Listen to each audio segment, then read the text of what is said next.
Bruce here on an episode of Chordplay, and this is Finding Sus Chords, and this is going to be a two-part series. This is kind of the introduction and primer, and then part two is going to be more of an application, and I put together something really special for that. So stick around, in a couple days, and you'll see part two of this.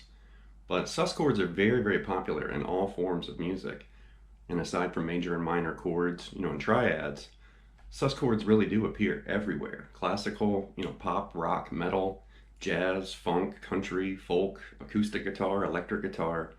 These chords are literally everywhere. So here's an image with some songs so you can kind of get an idea of where you can find these sus chord flavors.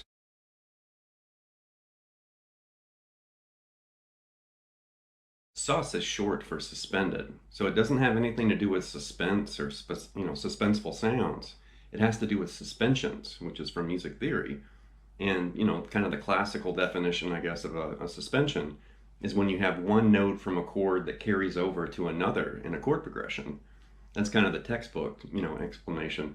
But really, to find a sus chord, we just take a major or minor triad and we replace the third with either the major second or the perfect fourth. So they're not really major or minor. They're not happy or sad. They're kind of almost like a neutral tonality in music. And that's probably why they're so popular. Power chords are very popular in rock and blues and country. And sus chords are very popular because they're transparent. So here's an image with a definition of sus chords.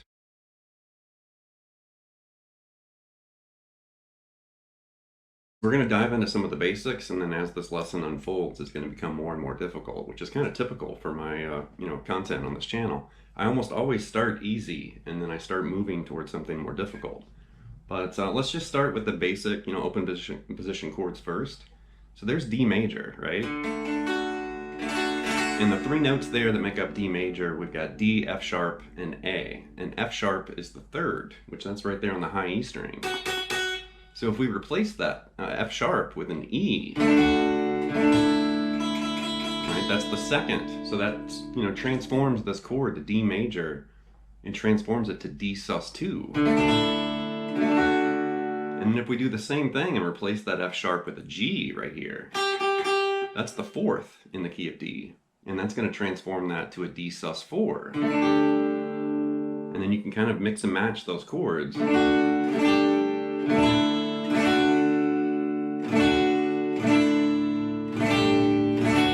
The first thing I think of is Crazy Little Thing Called Love by Queen.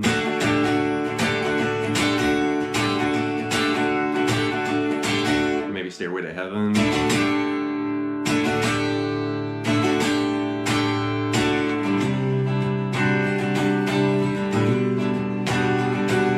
But that's the sound, right?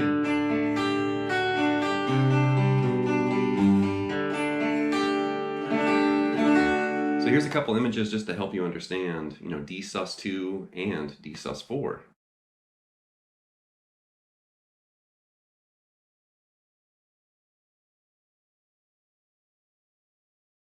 Now, like I mentioned earlier, sus chords are transparent, so you can use them in a major key or a minor key. So that was all related to D major. So let's switch that to D minor and see what happens. I don't know if you can hear that tonality, but it's really interesting that the bright, happy sound from D major, it kind of disappears when you go to that D minor chord, and then suddenly those sus chords sound kind of moody and dark. Exact same chords. They're just paired with a different type of chord. It's not major, it's minor. And then almost like a chameleon, they kind of take on this minor flavor. Really interesting. So here's D minor and a way to find, D sus2 and D sus4.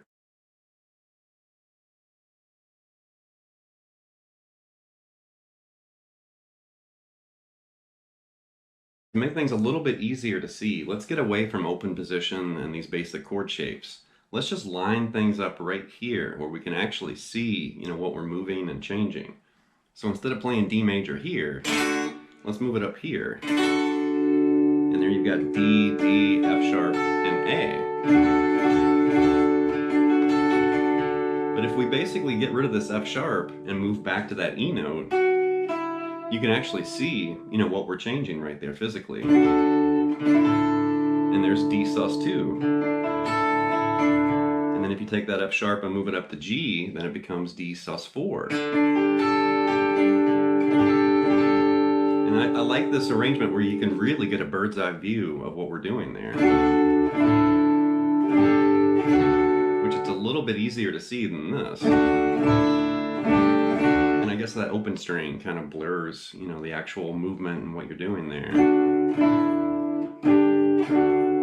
And then you can do the exact same thing with D minor once again. You could take this D minor triad and then move back to that D sus2 and then up to that D sus4. So once again, notice how it sounds bright and happy with major. And then kind of sad and dark with minor. Aside from players like Jimmy Page, Pete Townsend and some of those legends, one guitarist that really loved sus chords and used them all the time was, of course, Eddie Van Halen. Panama, Unchained, Dance the Night Away. I mean, there are dozens of Van Halen songs that feature, sus chords. He used them his entire career. So to switch these over to like a Van Halen style, let's move to this D major, bar chord. And then we're going to basically borrow some of the movement we had, with that kind of abbreviated version here. We're going to borrow that for this.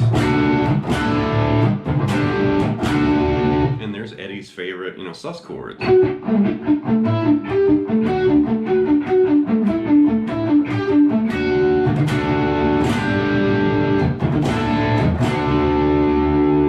Now the special, part 2 that I have planned is going to dive into some of those applications. So we're not going to spend a whole lot of time with, Eddie's version of this because I don't want to give too much away. But that is related to part 2 of what we're going to be looking at here. So we're just going to kind of skim through this because this is the primer. But there's D major, and there's D sus2, and then there's D sus4.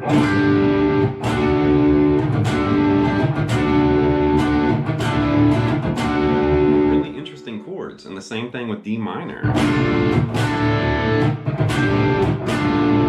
It really does have a different flavor depending on what chord you play with it.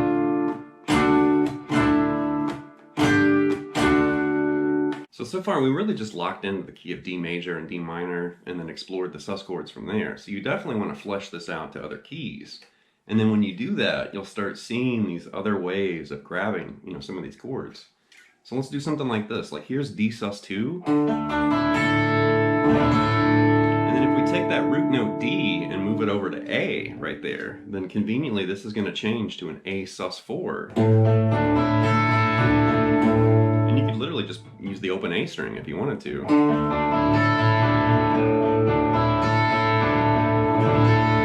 So, definitely as you get a little, more knowledgeable and kind of acquainted with these sounds, you can start finding them like that. There's A sus4, and then just by adding one note, it changes it to D sus2.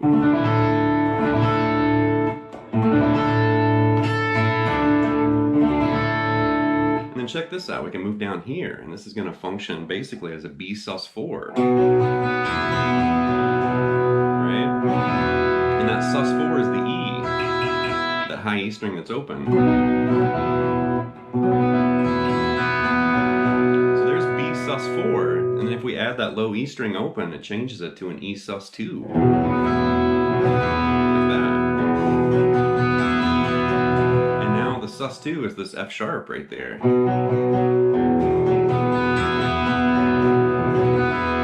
So if you know what you're doing and you start playing with these chords, you can definitely find some different ways of sneaking, some of these sounds into your music. When you start mixing and matching and weaving these chords together, you can come up with all kinds of cool ideas, like something like this.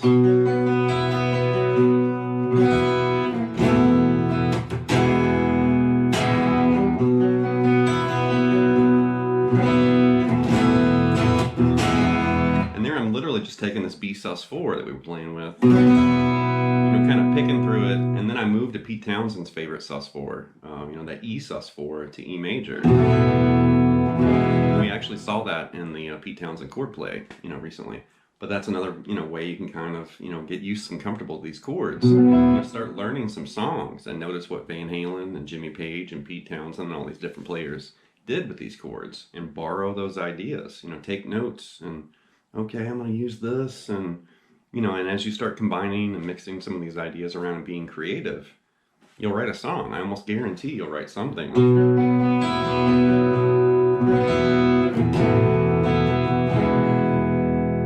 Another area you can find these sus chords hiding is in seventh territory, dominant seventh and minor seventh. You don't really see sus chords used with major seventh chords that often. I mean, you can find those sounds, definitely, but they're just not really as common as mixing it with dominant and minor seventh chords. So if we took D7 right here, and just take D major and flip it upside down like that, there's D7. And if you maintain this, fingering, but then remove the F sharp to E, then you have D7 sus 2. And if you add that G right there and replace the F sharp with G, then you'd have D7 sus 4. And one, group that really love these 7 sus 4 chords, or just 7 sus chords, are the Beatles. The Beatles use this sound a lot, but you can hear it in funk and jazz and all sorts of places. So there's D7, D sus 2, D sus 4, D7.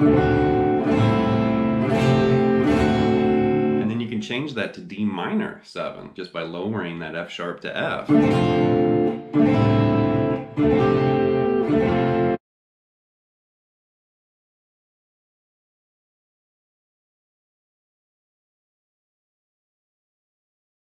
I mentioned funk a minute ago. We could take those open position shapes and actually move those up an octave, and then you're going to find these really funky, kind of Prince approved, triads up here. Something like this.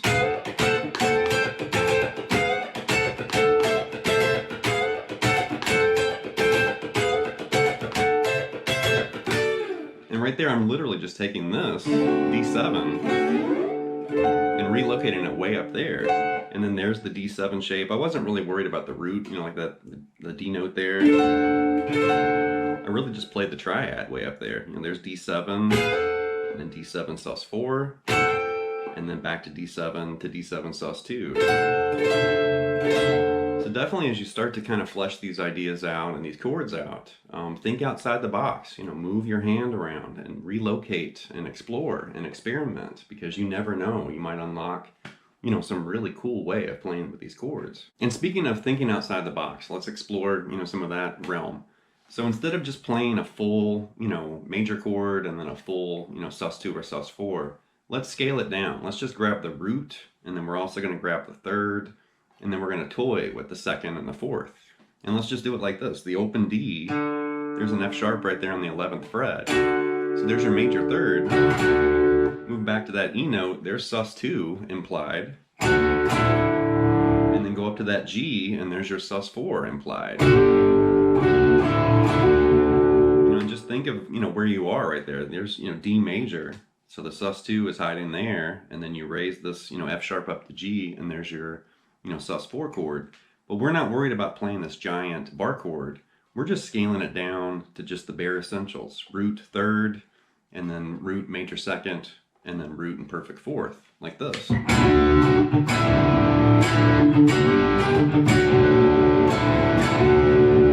It's really kind of a crafty way of doing that, and you can do it on other strings.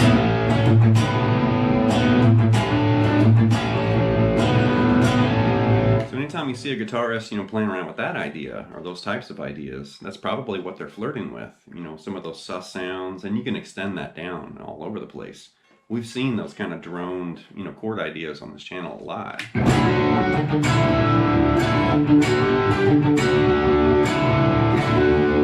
To help you get even further outside of the box, let's look at what I was doing at the beginning of this video, that kind of jam at the start. And there I was actually taking what we just looked at with those droned open strings. But I actually grabbed the root on the low E too, so I was doing this. And there I'm grabbing 2 Ds, technically. I mean, they're an octave apart, but they're still the same note. So I'm really just doubling, the root. You could also actually technically play that open A in there too. But I wasn't doing that at the beginning. I was really just making these little 3-note shapes. So there's D major, went back to that D sus 2, and went up to that D sus 4.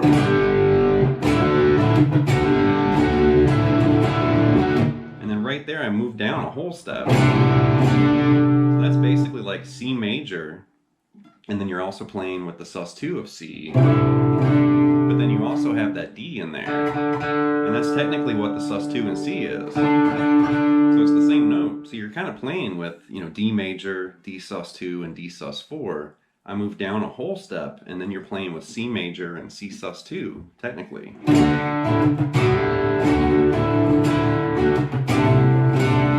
then we're going to move all the way down to G and do the exact same thing. Here's G major, G sus2, G sus4.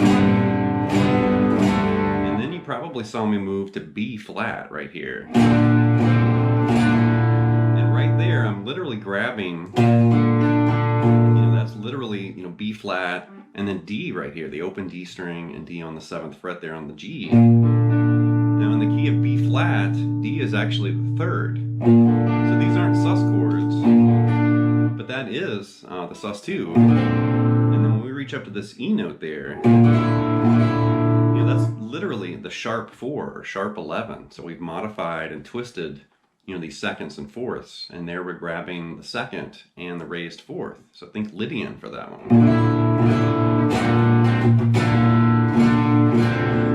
And we could technically play with that on the C too. We could grab a sharp 4, right there, that F sharp, like this. Go down to that C, and right there, also play with that F sharp right there. It's part of the D chord, but then we can actually add that, and that's going to be the sharp 11 in the key of C.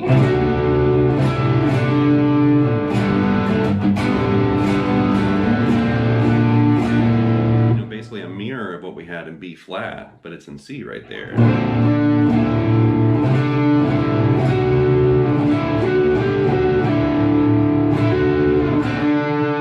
That's going to wrap this episode of Chordplay with Finding Sus Chords. And like I mentioned earlier, I'm going to follow this with a second installment. I'm going to put a lot of work into that lesson too. But I wanted to give everybody a chance to at least understand what these sus chords are, because you see them everywhere. If you grabbed a songbook and just started looking through the chord progressions, listed at the top, you would see sus, 2, sus 4, all over the place. Even if it's just for a second, maybe it just makes a brief appearance. Other songs are built on sus chords. It just depends on what you're looking at or listening to. But a really interesting sound. So definitely I want everybody to spend some time, get their hands dirty with this info. I'm going to follow this with a second installment of these sus chords, and really beef up your chord knowledge and playing, which is I think what everybody tuning in really wants or needs. Okay, so that's a wrap. So leave some feedback and some comments. Please subscribe to Late Night Lessons, and I'll be back before you know with more content material. Thank you.